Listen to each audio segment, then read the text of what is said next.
Overall যখনই আমি এসেছি, আমি তো একটু আগেই বললাম যে আমি চিন্তা করলাম যে যদি সত্যিকার অর্থে চট্টগ্রাম শহরকে সাজাতে হয় তাহলে নগর সরকারের কোনো বিকল্প নেই। এটা কিন্তু আমি বারবার অনুধাবন করেছি।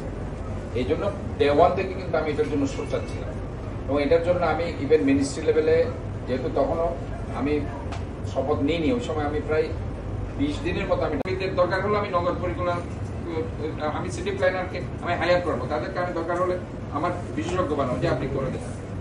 আমি কেন সব বিশেষজ্ঞ হতে যাবো? এটাই আমার চিন্তা ভাবনা। আমি কখনো চাই না যে আমি নিজে সবকিছু করবো।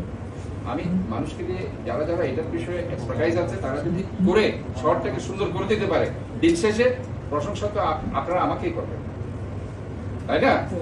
তো আমি যদি ওইসব অভিজ্ঞ লোককে যদি কাজে লাগাতে পারি, আমাদের বাজেট নেই, কিছু নাকি, তারপরেও আমি চিন্তা করলাম যে এটাকে আমাদেরকে একটা জায়গা আনতে হবে, এটা মানুষ আসলে দীর্ঘদিন ধরে যেটা কষ্ট পাচ্ছে, এটা সলভ হওয়া উচিত বলে আমি মনে করি। এবং আমি মনে করি যেটা আমার একটা নৈতিক দায়িত্ব।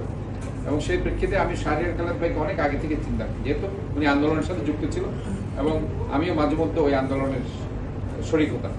তো সেই চাকতাখাল থেকে শুরু করে, যেহেতু চাকতাখালটা ইনফ্যাক্ট আমি দেখেছি বড় হয়েছে আমাদের যে দুপির পুলের পাশে যেটা আমাদের বাড়ি, ওইখানে উন্নয়নের উন্নয়ন, তাহলে এইভাবে হয়েছে যেগুলো দেখে আমাদের খুব কষ্ট লাগতো। এটা হয়নি, কোনো না কোনো কারণে হয়নি, যারা দায়িত্বে ছিলেন হয়তো এটাকে পাত্তাও দেয়নি, ইয়েও করেনি। আমরা অনেক চেষ্টা করেছি, কিন্তু আজকের মেয়র মহোদয়, আমি নিজের থেকে উনি আমাকে ইয়ে করেছেন, নিজের থেকে ডেকে বলে যে আপনি আমাদের সাথে কাজ করতে, আমি করবো।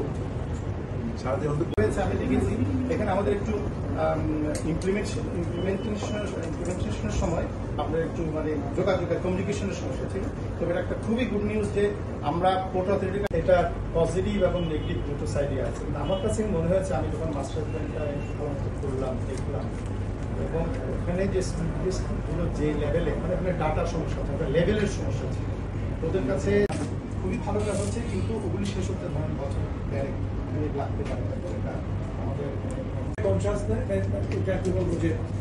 অ্যাওয়ারনেস ক্রিয়েট করা যায়নি।